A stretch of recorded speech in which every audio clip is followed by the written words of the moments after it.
Senate President Tito Soto posibleng kausapin si PBBM para sa joint venture sa China sa WPS Oil Exploration. Umaabante sa balita si Abante reporter Dexter Ganibe.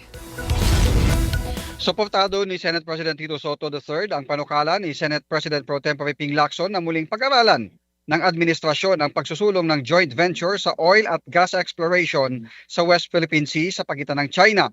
Ayon kay Soto, kailangan na niyang pag-usapan muna nila sa kanyang grupo na silang unang nagsulong noong panahon ng administrasyon ni dating Pangulong Digong Duterte. Kapag nakapag-usap na raw sila, ay posibleng humingi siya ng meeting sa Pangulo para talakayin ang joint exploration.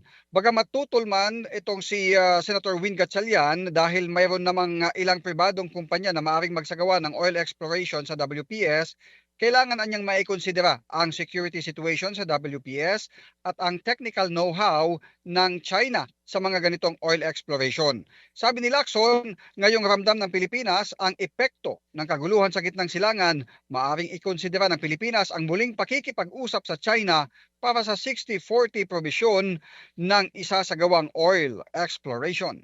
Ako si Dexter Ganibe. Abante.